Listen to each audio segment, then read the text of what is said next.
Okay, we're going to look at Alex's freestyle above water. Alex needs to do just a little bit better job getting the hand on top of hand for a streamline there. But I like the dolphin kicks, and I like how you're popping up and getting going.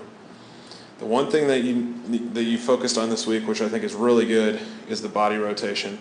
Just want to be careful how far up you bring the head and how far back you look, because then my body will rotate one way or another. And what I mean by that is it'll rotate more of a slant side to side instead of an even rotation, rotating on the axis.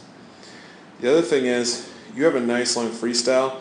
Just watch the hand position. You can kind of see that hand is turned out to the side. You want that hand more in towards the body, straight in line with the arm, and you want a higher elbow recovery. You can kind of also see the bounce.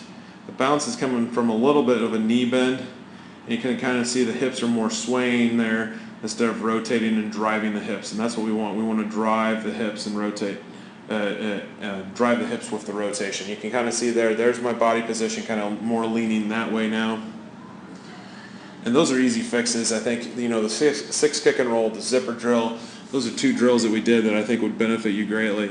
Also, I'd like to see you breathe a little bit earlier. So as you come along and I start the stroke, I need to start the breath, and when I start the recovery, that should be a high elbow recovery there, more compact in next to the body. Remember, exit at point A, enter at point B, and that's a straight line, so we want to be a high elbow recovery there. But as that hand is coming around, so I start the recovery right there, I want to dip that head back in right there. Because what happens is, if I'm looking at that hand and I'm rotating, now my body's going to go the opposite direction. But those are easy fixes. I think just getting a little bit more distance per stroke with the six kick and roll and working on the rotation, I think you're going to have an even more effective freestyle. But you've done a great job this week. Keep up the good work. All right, here's Alex's freestyle underwater.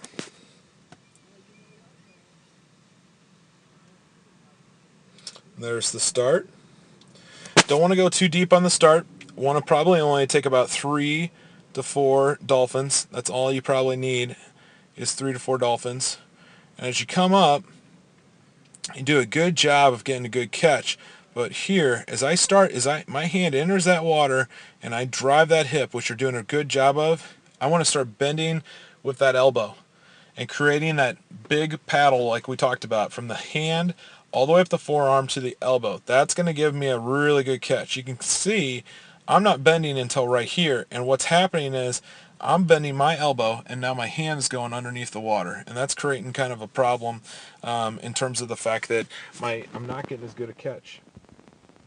And you can kind of see the head's kind of bouncing around. You want to be more in the zero position, kind of what Coach Beth was talking about in the lecture. That tends to happen, though, with moving the head as I start to breathe, because then I'm going to go back into a different position. So you can kind of see there. You took the breath. Let's see, I'll rewind. There's the breath, and now I'm bringing the head up instead of bringing it back down, okay? So that's one thing just to focus on a little bit more. But you can kind of see the bounce in the stroke. A little bit of that's from the knee, okay? A little bit too much knee kick, and that kind of creates some bounce going on. So just a couple things to focus on there. But otherwise, great job. Keep up the good work, and we'll see you again next year.